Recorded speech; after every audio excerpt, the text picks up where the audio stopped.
Hello guys, welcome to anime Telugu world. ఇవాళ మన anime వచ్చేసి జుజుత్సు కైజన్ సీజన్ 3 అయితే ఎక్స్ప్లెయిన్ చేసుకుందాం. అంతకన్నా ముందు please like, share, subscribe and comment చేయండి. స్టోరీలోకి వెళ్తే యూజీ తన బ్లడ్ హ్యాండ్స్ ని కడుక్కుంటూ ఉంటాడు. ఆ తర్వాత చాలా కాన్సన్ట్రేటెడ్ గా సౌండ్స్ ని వింటూ ఉంటాడు.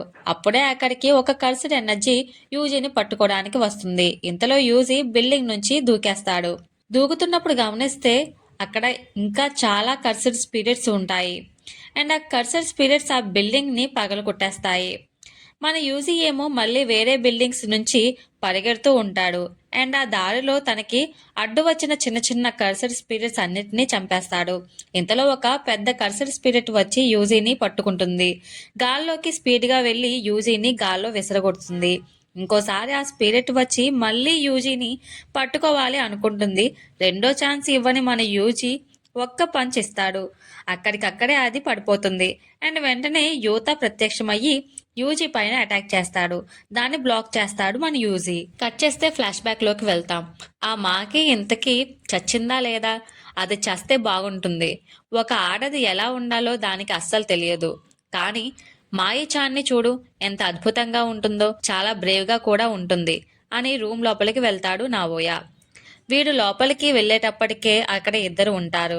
వాళ్ళే ఓజీ అండ్ జినిచ్చి. రేయ్, మీ నాన్నని ఇలాంటి పరిస్థితుల్లో చూశాక కూడా నువ్వేంటి ఇంత లేటుగా వస్తున్నావు? బాధ్యత ఉండాలిగా అని అంటే, నావోయా ఏమో వచ్చినా ఏం యూజ్ లేదు. నెక్స్ట్ ఈ ఫ్యామిలీకి హెడ్ ని నేనే కదా, నా బ్రదర్స్ దానికి యూజ్ అవ్వరు.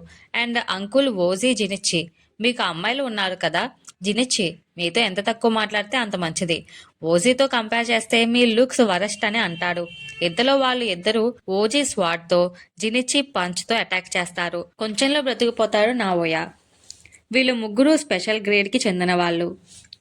ఇంతలో డోర్ ఓపెన్ అవుతుంది. అండ్ అప్పుడే ఒక వ్యక్తి లోపలికి వచ్చి పిల్లో వేసుకుని కూర్చుంటాడు. జెనిన్ ఫ్యామిలీకి హెడ్ అయిన నోబితా జెనిన్ ఇక మన మధ్య లేరు. సో అందుకనే అతను రాసిన వీలునామాని నేను చదువుతాను. మీరు ముగ్గురు ఒకే ప్లేస్ లో ఉన్నప్పుడే చదవమని నాకు చెప్పారు అని బ్యాగ్ లోని లెటర్ ని బయటకు తీస్తాడు. నవోయా జెనిన్ క్లాన్ కి 27వ హెడ్ గా ఉండాలి అని. అండ్ అదే కాకుండా jutsu high and forbidden vaults లో ఉన్న కర్స్డ్ టూల్స్ అన్ని తనకే చెందుతాయి అని. ఓజియా జినిచ్చి ఏ ఒక్కరితో అయినా అగ్రిమెంట్ చేసుకోవాలి. ఇంకేస్ సదరోని గోజో చస్తే, మ్యూచువల్ ఫ్యాకల్టీని యూజ్ చేయకపోతే జెనిన్ క్లాన్ కి మెగోమి ఫుషుగిరో వస్తాడు. అండ్ అంతేకాకుండా జెనిన్ క్లాన్ కి అతనే హెడ్ కూడా అవుతాడు అని అనగానే నవోయాకి ఆ విషయం నచ్చదు. ప్రస్తుతం మెగోమి అయితే యూజీని వెతకడానికి టోక్యో వెళ్ళాడు. అండ్ యూజీ సుకున వెజల్, అందుకనే ఇద్దరిని చంపేస్తా. ఎలాగో టోక్యోలో చాలా కర్సర్ స్పిరిట్స్ ఉన్నాయి కాబట్టి అక్కడే చంపేస్తా అని నవోయా అంటాడు.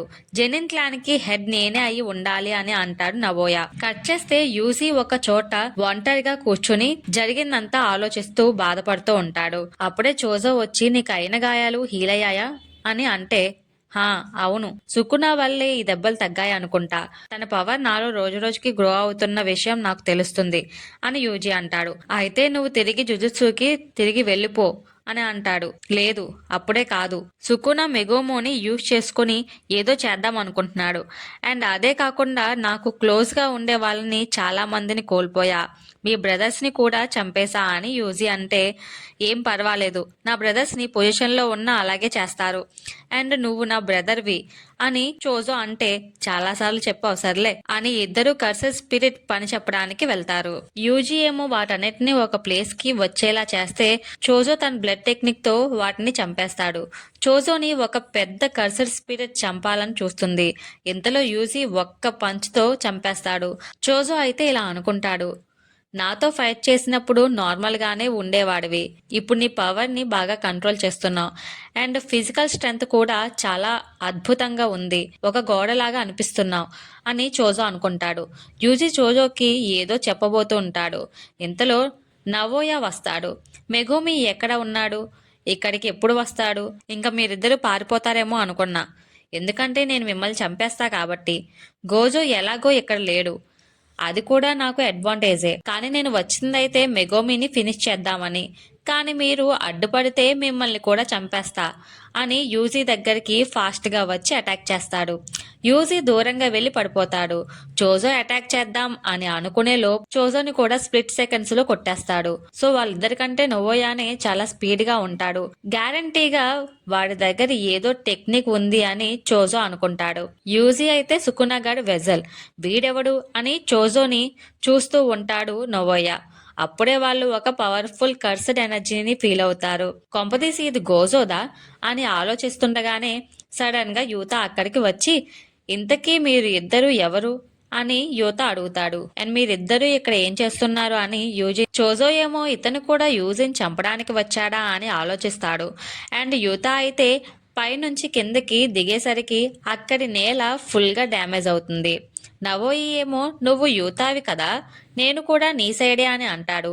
యూజీ ఏమో యూతా పేరు విని ఇతను సెకండ్ ఇయర్ స్టూడెంట్ కదా, గోజోలాగానే స్పెషల్ పవర్ ఉందనుకుంటా అని అనుకుంటాడు. ఇంకా నవోయా అయితే నేను ఇక్కడికి వచ్చింది యూజిని చంపుదామని, ఇంకా నువ్వు వచ్చేసావు కాబట్టి చోజో ఏమో ఇక్కడ నుండి పారిపోవడమే బెటర్ ఏమో, ఎందుకంటే యూతాకి గోజోలాగానే పవర్స్ ఉన్నాయి. యూజీ అక్కడ నుండి పారిపోతున్నప్పుడు చోజో బ్లడ్ టెక్నిక్ తో యూతాని ఆపుదాం అనుకుంటారు. కానీ యూతాకి అది తెలిసిపోతుంది. యూతా కూడా యూజీ వెంట పడతాడు. నవోయా వర్సెస్ చోజో ఫైట్ ఆల్మోస్ట్ స్టార్ట్ అవుతుంది. నవోయా ఏమో నీ పవర్ బ్లడ్ మ్యానిపులేషనా, బ్లడ్ టెక్నిక్స్ తప్ప మిగతా వాటి గురించి టెన్షన్ పడాల్సిన అవసరం లేదు, కానీ పెర్సింగ్ బ్లడ్ టెక్నిక్ ని యూజ్ చేయడానికి చాలా టైంనే పడుతుంది. సో నేను పెద్దగా టెన్షన్ పడాల్సిన అవసరం లేదు, నిన్ను ఇక్కడే చంపేస్తా అని చెప్తాడు నెవోయా. ఇంకా చోజో అయితే అయినా నువ్వు నా తమ్ముడు వెంట పడుతూ ప్రాణాలతో వెళ్ళగలను అని ఎలా ఆలోచిస్తున్నావు అని అంటాడు. సో ఇక్కడ మనం ఎపిసోడ్ స్టార్టింగ్ లో చూసిన సీన్స్ జరుగుతాయి. నిజానికి యూజీ పారిపోయింది యూతాని చూసి, కర్సర్ స్పిరిట్స్ ని చూసి కాదు అని అర్థమవుతుంది. అండ్ యూజీ అయితే యూతాని పుష్ చేసి అక్కడ నుంచి పారిపోతాడు. అండ్ ఆ ప్రాసెస్ లో యూతాకి యూజీని కట్ చేసినట్టే అనిపిస్తుంది. అండ్ యూత మల్టిపుల్ టైమ్స్ యూజీ పైన దాడి చేయడానికి ట్రై చేస్తూ ఉంటాడు. కానీ యూజీ యూతాని ఏమి చేయలేకపోతాడు. యూతా దగ్గర పెద్దగా రా పవర్ లేకపోయినా కర్సర్ ఎనర్జీ చాలా ఎక్కువ ఉంది. దాన్ని యూజ్ చేసుకుని తన ఫిజికల్ పవర్ ని కవర్ చేసుకుంటాడు. నా కర్సర్ ఎనర్జీతో పోలిస్తే అతనిది ఎన్నో రెట్లు ఎక్కువ ఉంది. అండ్ అప్పుడే యూత అయితే నువ్వు నోటీస్ చేసావా, నా కర్సర్ ఎనర్జీ గోజో సెన్సే కన్నా ఎక్కువ ఉంది. గోజో దగ్గర 6 ఐస్ పవర్ ఉండటం వల్ల అతను ఎటువంటి ఎనర్జీని వేస్ట్ చేయడు, అందుకనే గోజో బెస్ట్. కానీ నాది అలా కాదు అని చెప్తూ యూజీ మీద అటాకింగ్ కి వస్తాడు. అండ్ యూజీకి అయితే యూత మూమెంట్స్ ప్రెడిక్ట్ చేయడం కుదరదు, ఎందుకంటే కర్సర్ ఎనర్జీ ఎక్కువ ఉండటం వలన ఇంకా చేసేదేమీ లేక యూజీ కూడా ఒక నైఫ్ ని బయటకు తీస్తాడు. అండ్ అప్పుడే గోజో చెప్పిన మాటలు గుర్తుకొస్తాయి. కర్సర్ టూల్ పైన డిపెండ్ అయిపోయి నీ కర్సర్ ఎనర్జీని నెగ్లెక్ట్ చేయొద్దు, వేరే టూల్ ని కూడా యూజ్ చేసుకోవచ్చు అని గోజో అయితే ముందు ఫ్లవర్ వాజ్ లోని ఒక స్పాట్ ని అయితే కట్ చేస్తాడు. యాక్చువల్లీ ఆ టెక్నిక్ ని యూజీ కంప్లీట్ గా నేర్పించి ఉండడు, అందుకే ఆ చిన్న నైఫ్ ఆపుదాం అనుకున్నా వర్కౌట్ అవ్వదు. అప్పుడే యూత అంటాడు, నువ్వు మొత్తం కాన్సన్ట్రేషన్ ఆ బ్లేడ్ పైన పెట్టేశావు అని యూజీని గట్టిగా గుద్దుతాడు. అయినా యూజీ అయితే తన కాళ్లతో యూతా స్వాడ్ ని విరిచేస్తాడు. అండ్ ఇంతకు ముందు యూతా చేసిన అటాక్ వల్ల యూజీకి పెద్ద డ్యామేజ్ ఏం ఉండదు, కానీ తన బాడీ పైన ఇంపాక్ట్ చూపిస్తుంది. అండ్ యూతా అయితే గోజో స్టూడెంట్ అని నిరూపించుకున్నావు అని అనుకుంటాడు. యూతా పైన దాడి చేద్దామని పరిగెత్తు వెళ్తుంటే సడన్ గా కర్సర్ స్పిరిట్ అతన్ని పట్టుకుంటుంది. అది ఎవరో కాదు, రీకా. యూతా కర్సర్ ఎనర్జీ వల్ల యూజీ అస్సలు కదలలేకపోతాడు. యూతా అయితే తన విరిగన్ స్వాడ్ ని తీసుకుని యూజీ చెస్ట్ లో పొడి చేస్తాడు. యూజీకి బ్లడ్ విపరీతంగా కారుతుంది. ఐఎమ్ సారీ యూజీ అని యూతా స్వాడ్ తో యూజీ చెస్ట్ లో పొడి చేస్తాడు. కట్ చేస్తే సుకునాని చూస్తాం. అండ్ అంతలోనే నవోయా కనిపిస్తాడు. పిచ్చ స్పీడ్ తో చోజోని తుక్కుగా కొడతాడు. పాపం చోజో నవోయా స్పీడ్ ని అందుకోలేకపోతూ ఉంటాడు. అసలు ఆ నవోయా టెక్నిక్ ఏంటి అనేది అస్సలు చోజోకి అర్థం కాదు. ఇంతకు నువ్వు ఎవరు అని నవోయా అడిగితే నేను ఒక బ్రదర్ని 9 సిబ్లింగ్స్ కి అని చోజో అంటే అది నా క్వశ్చన్ కి ఆన్సర్ కాదు అని నవోయా వామప్ అవుతూ ఉంటాడు. నేను అడిగింది నీ టెక్నిక్ గురించి అని మళ్ళీ చోజో మీద అటాక్ చేయడానికి వస్తాడు. చోజో చాలా కాన్సన్ట్రేటెడ్ గా నవోయా కదలికలను గమనిస్తూ ఉంటాడు. అండ్ నవోయాని ఫైట్ లో మ్యాచ్ అవ్వడానికి ట్రై చేస్తాడు, కానీ నవోయాని అందుకోలేకపోతాడు. పైగా చోజోని నవోయా స్వాడ్ తో పొడి చేస్తాడు.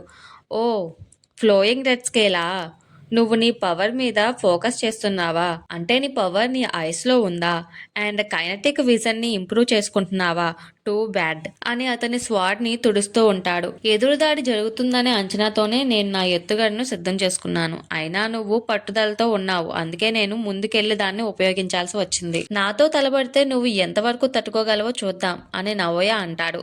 నువ్వు చాలా బాగా ప్రిపేర్ అయి వచ్చావు అని చోజో అంటే, ఈ సీక్రెట్ని ఎవరికీ చెప్పకు. ఒక సోర్సరర్ ఆయుధం పట్టుకుని తిరుగుతున్నాడా?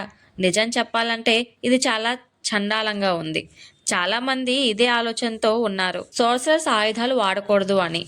నా సొంత అన్నలు చాలా దుర్మార్గులు, వాళ్ళని నేను మోయాల్సి వస్తుంది. అయినా సరే వాళ్ళకి టోజీకున్ గురించి విమర్శించే హక్కు ఉందని వాళ్ళు అనుకుంటున్నారు అని నవోయ అంటే, నీకు నీ అన్నదమ్ముల అంటే ఇష్టం లేదు కదా అని చోజో అంటాడు. అవును, తమ్ముడి కంటే తక్కువ సామర్థ్యం ఉన్న అన్నల వల్ల ఎలాంటి ఉపయోగం లేదు. అలాంటి వాళ్ళని ఉరేయాలి అని నవోయ అంటే, నువ్విప్పుడు ఈ స్థాయిలో ఉన్నావంటే అది ఆ అన్నల వల్లే అయి ఉండొచ్చు అని చోజో అంటే, నువ్వు ఇప్పుడే చాలా అసహ్యంగా మాట్లాడుతున్నావు. నేను చాలా అసహ్యంగా ఫీల్ అవుతున్నాను అని నవోయ అంటే, సమర్థులు అయినా కాకపోయినా అన్నలు ఎప్పుడూ తన తమ్ముళ్ళకి ఒక ఉదాహరణలా ఉంటారు. నేను ఒకవేళ తప్పుడు దారిలో వెళ్తే నా తమ్ముళ్ళు ఆ దారిని వదిలేసి జాగ్రత్తగా ఉండొచ్చు. అదే నేను మంచి దారిలో వెళ్తే నా తమ్ముళ్ళు నన్ను చూసి అదే దారిలో నాతో పాటు వస్తారు అని చోజో అంటే, ఇప్పుడు ఏంటి నేను ఇలా టఫ్ ఎందుకు ఇప్పుడేంటి నేను ఇలా టఫ్ ఎందుకు ఉన్నానో అని అడిగావా? ఒకవేళ నీ తమ్ముళ్ళు బలహీనులు అవ్వడం వల్లే నువ్వు బలవంతుడివి అయి ఉంటే నువ్వు ఏం చేసేవాడివి? నేను ఒకటి చెప్పనా? నాకు ఎటువంటి ఎగ్జాంపుల్స్ లేవు. మా బ్రదర్స్ ముందు ఎప్పుడూ నడుస్తూ ఉంటాను, వాళ్ళకి ఒక పాత్ల. అందుకే నేను ఎప్పుడు స్ట్రాంగ్ అని నవోయ అనగానే ఒక ప్రవాహంలాగా బ్లడ్ ప్రవాహం అలలుగా ముందుకు వస్తుంది. నీ సంగతి ఏమిటి? ఎలా వీడు ఇంత బ్లడ్ పోతున్నా బ్రతికి ఉన్నాడు? అది చూసి మన నవోయ పరుగులే పరుగులు, చాలా స్పీడ్గా బ్లడ్ ఫ్లోకి అందకుండా వెళ్తాడు. ఆ death painting mix of curse and human energy. తనకి ఒక యూనిక్ ఎబిలిటీ ఉంది. ఆ ఎబిలిటీతో తన కర్స్డ్ ఎనర్జీని బ్లడ్ గా కన్వర్ట్ చేస్తున్నాడు. ఈవెన్ తన కర్స్డ్ ఎనర్జీ అయిపోయినా అతను మాత్రం చనిపోడు. మన చోజో మళ్ళీ ఫామ్ లోకి వచ్చాడు. నవోయాని పరుగులు పెట్టిస్తాడు అండ్ ఆ బ్లడ్ డ్రాప్స్ తో నవోయాని అటాక్ చేస్తాడు. నా కాళ్ళు మొద్దుబారిపోయాయి. మేబీ ఆ బ్లడ్ వల్ల నా ఫ్యాబ్రిక్ తడిచి హార్డ్గా అయిందా అని నవోయ అనుకునే లోపు, నువ్వు అనుకున్నది నిజమే, చెక్మేట్ అని చోజో అటాక్ చేస్తాడు. నేను రెడీగా లేను అని తన టెక్నిక్ ని రివీల్ చేస్తాడు. నవోయ ఒక సెకండ్ కాలాన్ని 24 ఫ్రేమ్స్ గా విభజిస్తాడు. ఆ 24 ఫ్రేమ్స్ లో తాను ఏం చెయ్యాలి, ఎక్కడికి వెళ్ళాలి అనేది ముందే ప్లాన్ చేసుకుంటాడు. అతను ఈ టెక్నిక్ ని వరుసగా ఉపయోగిస్తూ ఉంటే అతని వేగం విపరీతంగా పెరుగుతూ పోతుంది. గోజో తరువాత సిరీస్ లో అత్యంత వేగవంతమైన వ్యక్తుల్లో నవోయ ఒకడు. అండ్ నవోయ అంటాడు, నాకు ఏ ప్రాబ్లం లేదు, ఇప్పుడు కూడా నేను మూవ్ అవ్వగలను, ట్రై చేద్దామని నవోయ మూవ్ అవుతూ ఉంటాడు. ఏంటి వీడి టెక్నిక్ పెరుగుతూనే ఉంది అని నవోయ అనుకుంటాడు. నిజానికి చోజో 150 ఇయర్స్ టెక్నిక్ ఇది. దానివల్ల నవోయ ఒక పాయింట్ లో దొరికిపోతాడు. చోజో చేసిన అటాక్ వల్ల కింద పడిపోతాడు. సారీ, నాకేం అర్థం కావడం లేదు. నీ బ్రదర్స్ ని నువ్వు ఎందుకు లవ్ చేయడం లేదు అని చోజో. ఇంతలో చోజో వెనకాల నుంచి యూతా వస్తాడు, యూజీని లాక్కుంటూ. అండ్ ఒక్క దెబ్బ ఇస్తాడు చోజోకి. అలా స్తంభానికి అతుక్కుపోతాడు. ఇది చాలా నొప్పిగా ఉందా నవోయ సాన్ అని చెప్పి యూతా నవోయాని అడుగుతాడు. నవోయాకి యూతా అండ్ అలానే బ్లడ్ వామిటింగ్ అవుతుంది నవోయాకి. ఇది ఏమన్నా పాయిజ్ ఇది ఏమన్నా పాయిజన్నా? బ్లడ్ మ్యానిపులేషన్కి ఆ క్యాపబిలిటీ లేదు. నో, ఇది తన టెక్నిక్ వల్ల కాదు. ఇతను హ్యూమన్ కాదు కాబట్టి ఇంత బ్లడ్ని బయటకు తీశాడు. ఇది ఇన్కార్నేషన్. ఇతని బ్లడ్ నా బాడీలోకి వెళ్ళింది, అది నా బాడీ రిజెక్ట్ చేస్తుంది అని నవోయ అనుకుంటే నేను హీల్ చేయనా అని యువత అడుగుతాడు. నా రివర్స్ కర్సర్ టెక్నిక్ మిమ్మల్ని హీల్ చేస్తుంది. రివర్స్లో నాకు ఒక హెల్ప్ కావాలి. ఇతాదోరి కున్ చనిపోయాడు అని రిపోర్ట్ చేయాలి అని యువత అంటాడు. ఇంతలో యూజీకి ఒక డ్రీమ్ వస్తుంది, జిన్ అనే పిలుపు. అండ్ వెంటనే యూజీ వాళ్ళ ఫాదర్ని చూపిస్తారు అండ్ వాళ్ళ గ్రాండ్ ఫాదర్ని కూడా. నువ్వు ఆ అమ్మాయి బాడీలోనే ఉంటే చనిపోతావని ఆ ముసలోడు అంటే, ప్లీజ్ స్టాప్, అలాంటి మాటలు యూజీ ఎదురుగా చెప్పకండి, మీరు సర్ప్రైజ్ అవుతారు ఎలా బేబీ గుర్తించుకుంటుంది అని. నాకు తెలుసు నీకు ఒక చైల్డ్ కావాలని, కానీ ఆ బేబీ కోరీతో వద్దనుకుంటున్నావని. బట్ కోరీ చనిపోయాడు అని ఆ ముసలోడు అనగానే, ఫాదర్ మీరేం మాట్లాడుతున్నాడు అని యూజీ మదర్ కనిపిస్తుంది. ఇంతలో యూజీని చూస్తాం అండ్ మనకు అర్థమవుతుంది యూజీ చనిపోలేదు అని. అండ్ యూత కూడా అక్కడే ఉంటాడు. లేచి బ్రతికే ఉన్నానా అని యూతాని చూస్తాడు. And Yuta thank goodness. Around September అనుకుంటా గోజో సెన్సే నన్ను చూసింది. అతను అడిగాడు నిన్ను జాగ్రత్తగా చూసుకోమని. నాకు వేరే చాయిస్ లేదు, అందుకే ఎంత యాక్ట్ చేయాల్సి వచ్చింది. యాక్టా అని యూజీ అడిగితే నాకు ఒక చిన్న బ్యాడ్ ఫీలింగ్ ఉంది. నాకు ఒకవేళ ఏమైనా జరిగితే నువ్వు ఫస్ట్ అండ్ సెకండ్ ఇయర్ వాళ్ళని జాగ్రత్తగా చూసుకో అని గోజో అంటాడు. ఎనీథింగ్ హ్యాపెన్స్ అంటే అమ్మాయిలతోనా అని యుత అడుగుతాడు. నువ్వు జోక్స్ వేయడం బాగా నేర్చుకున్నావు యుత అని గోజో అంటే నో, నాకు ఏమీ అర్థం కాలేదు. ఏం జరుగుతుంది మీకు గోజో సెన్సే అని యుత అడిగితే యూజీ ఇతాదోరి పైన స్పెషల్ కేర్ తీసుకో. నువ్వు అతన్ని జాగ్రత్తగా చూసుకుంటే నాకు ఒక బిగ్ హెల్ప్ చేసినట్టే. ఇంతకీ మిక్వల్ ఏడి? అతనికి మిమ్మల్ని చూడాలని లేదు అంట. ఓ అని గోజో అంటాడు. అందుకే ఈ టైంలో అలా యాక్ట్ చేయడమే మంచిది అనుకున్నాను. గోజో సెన్సే చెప్పడం వల్ల అందుకే ఈ టైంలో అలా యాక్ట్ చేయడమే మంచిది అనుకున్నాను. అలా నేను చెయ్యకపోతే ఇంకొకరిని పంపిస్తారు నేను చంపడానికి. నాకు తెలిసి మనం చెప్పింది నమ్మేంత వెధవులు కాదేమో వాళ్ళని చంపమని పంపారు. అందుకే నేను చంపేశాను అని క్రియేట్ చేశాను. ఐఎమ్ రియల్లీ సారీ అలా చేసినందుకు అని యుత అంటాడు. వెయిట్, అలాగైతే నేను ఎలా బ్రతికున్నాను అని యూజీ అంటే అది రివర్స్ కర్సర్ టెక్నిక్ వల్ల నేను రివర్స్ కర్సర్ టెక్నిక్ యూజ్ చేశాను. దానివల్ల నీ హార్ట్ ఇమీడియట్లీ హీల్ చేయడం ఆపేసిన అది నెక్స్ట్ హీల్ చేస్తుంది. ఇది సెకండ్ టైం అనుకుంటా నీ డెత్ ని ఫేక్ చేయడం. వాళ్ళు ఇది కనిపెడతారు త్వరలో. ఈ సిచ్యువేషన్ ఇక ప్రాబ్లం గానే ఉంది. వాళ్ళని డెత్ సెంటెన్స్ ని పక్కన పెట్టేస్తారు కొంతకాలం అని యుత అంటే ఎందుకు నువ్వు ఇంత దూరం వెళ్ళావు అని యూజీ అంటాడు. బికాజ్ నేను పీపుల్స్ని అభిమానిస్తాను, నిన్ను కూడా. ఎందుకంటే నాకున్న పవర్ నాకు ఉండాల్సిన దానికన్నా ఎక్కువ ఉంది. నేను కావాలి అని అనుకోకపోయినా నాకు ఫోర్స్డ్గా వచ్చింది ఈ పవర్. నాకు తెలియకుండానే ఇది నాదయింది. నేను నీలా కాదు. నీకు ఉన్న ఈ పవర్ నీ ఓన్ పవర్ కాదు. నిన్ను నువ్వు బ్లేమ్ చేసుకోకు అని యూత అంటాడు. నువ్వు రాంగ్ చెప్తున్నావు. ఇది బ్లేమ్ చేసుకోవడం కాదు. నేను చాలా మందిని చంపేశాను అని అనేలోపు ఇతాదోరి అని పిలుస్తారు. వెనక్కి తిరిగి చూస్తే ఫుషిగురో అని అనేలోపు నువ్వు ఇక్కడ ఏం చేస్తున్నావు? మనం జుజుత్సు హైకి తిరిగి వెళ్దాం. జుజుత్సు హై ఇప్పుడు వీకెండ్, సో మనం తిరిగి వెళ్దాం. ఎవరు నీ ఫేస్ చూడకముందే వెళ్దాం. ఇప్పుడు మనం అప్పర్ క్లాస్ మెన్ ని కలిసాం అని ఫుషిగురో అంటే స్టాప్ ఇట్. నేను యాక్సెప్ట్ చేయలేను. ఏం జరిగిందో అది నార్మల్ విషయం కాదు. నేను మనుషుల్ని చంపేశాను. నా వల్ల చాలా మంది చనిపోయారు అని బాధగా యూజీ అంటాడు. మన వల్ల చనిపోయారు, గివ్ అప్ ఇవ్వకు. మనం హీరోస్ కాము. మనం జుజుత్సు సోసరర్స్. మనల్ని జడ్జ్ చేయాలి అంటే వాళ్ళకి బుద్ధి ఉండాలి. మనం ప్రూవ్ చేసుకోవాలి ఎందుకు బ్రతికి ఉండాలి అని ఫుషిగురో అంటే నువ్వు రాంగ్ ఫుషిగురో అని యూజీ అంటాడు. మనకి టైం లేదు వరి అవడానికి, పైగా మన గురించి అవడానికి అస్సలు లేదు. మనం పీపుల్స్ ని కాపాడాలి కూడా. నేను ఇంకా సఫర్ అవ్వలేను అని యూజీ అంటాడు. కానీ పీపుల్స్ ని కాపాడడం నీ మోటివ్ కదా. నరుటోషి కామో ఒక సెటప్. ఈ డెత్ గేమ్ అతను చేసే కర్సర్ టెక్నిక్స్. ఈ కల్లింగ్ గేమ్ ఆర్క్ లో సుమికి కూడా ఇన్వాల్వ్ అయ్యింది. ప్లీజ్ ఇతాదోరి, నాకు నీ పవర్ కావాలి అని ఫుషిగురో బాధపడుతూ సుకున ఫుషిగురోని దేనికో యూజ్ చేసుకోవాలి అనుకుంటున్నాడు. షిబుయాలో సుకున నా బాడీని ఆక్రమించుకుంటాడేమో. ఎందుకంటే నేను ఒకేసారి 10 ఫింగర్స్ ని మింగేశాను. ఇప్పుడు నాలో టోటల్ 15 ఫింగర్స్ ఉన్నాయి. ఈవెన్ మిగిలిన 5 ఫింగర్స్ ఒకేసారి మింగితే నేను చెప్పలేను. ఇంకా టోటల్ గా నన్ను ఆధీనంలోకి తీసుకుంటాడు. ఒకవేళ నన్ను కంట్రోల్లోకి తీసుకుంటే నన్ను చంపడానికి ఆలోచించకు. నేను నిన్ను నమ్ముతాను సెన్పై అని యూతాని అంటాడు యూజీ. ఆల్ రైట్, నేను నా బెస్ట్ ఇస్తాను అని యూత అంటాడు. ఇంతలో యూజీ ఫుషిగురో ఇప్పుడు నేనేం చెయ్యాలి అని యూజీ అడిగితే ఫస్ట్ మనం జుజుత్సు హైకి వెళ్ళాలి అండ్ టెంజెన్ సామాని కాంటాక్ట్ అవ్వాలి అండ్ మనం ఎలా ప్రిజన్ రియలంని రిలీజ్ చేయాలి. నరిటోషి కామోర్ అసలు గోల్ ఏమిటి అండ్ ఏం మూవ్స్ ప్లాన్ చేస్తున్నాడు? ఈ కల్లింగ్ గేమ్ ఒక act of jutsu terrorism and మనకి వీటికి ఆన్సర్స్ కావాలి ఈ ప్రాబ్లమ్స్ని సాల్వ్ చేయడానికి. నాకు తెలిసి టెంజన్ సామా ఆన్సర్ ఇవ్వగలడేమో అని ఫుషిగురో అంటాడు. మరి ఆ ఉమెన్ సంగతి ఏమిటి? ఆమె కూడా ఆ జుట్సు హైలో దాక్కునే ఉంది. హైడింగ్ నా అని యూజీ అంటే అవును, కర్సర్ ఎనర్జీని డీల్ చేయలేక హైడ్ అయి ఉంది అని ఫుషిగురో అంటాడు. అంటే 1000 షఫ్లింగ్ డోర్స్ ఉన్నాయి, ఒకటే మనల్ని లీడ్ చేస్తుంది అని యూత అంటే మనమంతా కలిసి ఒక డోర్ని కనిపెట్టాలా అని ఫుషిగురో అంటాడు. మన టెంజన్ సామాని మీట్ సారీ ఫుషిగురో, నేను ఒకటి అడుగుతున్నాను. కుగిసాగి ఏమైందని యూజీ ఫుషిగురోను అడుగుతాడు.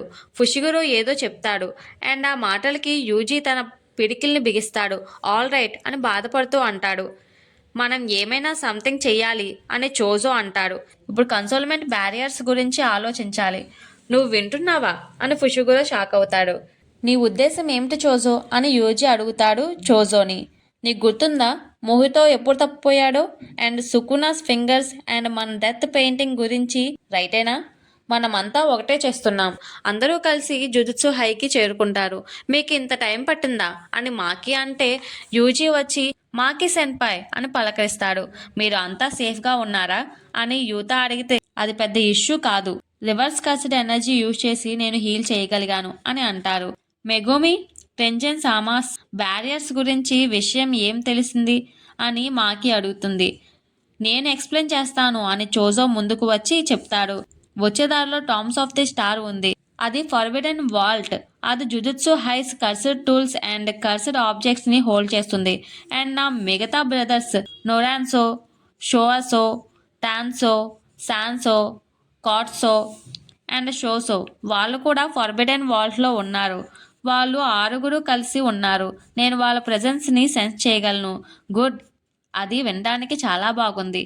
కానీ ఎవరు నువ్వు అని అడగగానే నువ్వు చెప్పు అని ఫుషిగురు యూజీని అంటాడు. అతను నా పెద్ద అన్నయ్య అని యూజీ అంటాడు. వెంటనే చోజో యూజీ అని హ్యాపీతో అరుస్తాడు. కట్ చేస్తే నా యంగర్ బ్రదర్స్ ఇక్కడ రెస్ట్ తీసుకుంటూ ఉంటారు అని చోజో అంటే ఓపెన్ చేయనా అని యూజీ అంటాడు. ఓపెన్ చేయగానే ఒక ఎలివేటర్ లీడ్ చేస్తుంది మనల్ని టామ్స్ ఆఫ్ ది స్టార్కి. చోజో ఒక డోర్ దగ్గరికి వెళ్ళి నేను త్వరలోనే తిరిగి వస్తాను, వెయిట్ చేయండి అని అంటాడు చోజో. ఈ బ్లడ్ మార్క్స్ ఏమిటి? ఇక్కడ ఏదో జరిగింది. Okay all of you, main హాల్కి వెళ్తున్నాం అని మాకి అంటుంది. అది మెయిన్ హాల్నా? అసలు ఇక్కడ ఏం లేదు అని అందరూ అనుకుంటారు. నో, అతను మనల్ని ఒప్పుకోవడం లేదు. టెన్జన్కి రియాలిటీ అంటే భయం. కానీ ఈ దారే ఉంది మనకి అతన్ని చేరుకోవడానికి. మీ అందరినీ రిజెక్ట్ చేయడం కాదు, నన్ను మాత్రమే రిజెక్ట్ చేస్తున్నాడు అని సుమికి అంటుంది. ఇంతలో యూత అంటాడు, మనకి అంత టైం లేదు అని అనగానే అందరూ కూడా తిరిగి వెళ్దామని సిద్ధమవుతారు. మీరు వెళ్ళిపోతున్నారా? Nice to meet you, child of Zen and Michizane and cursed womb death painting and vessel of Sukuna అని వెల్కమ్ చెప్తాడు. ఈ ఎపిసోడ్కి ఇంతే ఫ్రెండ్. నెక్స్ట్ ఎపిసోడ్లో మళ్ళీ కలుద్దాం. మర్చిపోకుండా please like, share, subscribe and comment చేయండి. అంతవరకు సెలవు. Bye bye.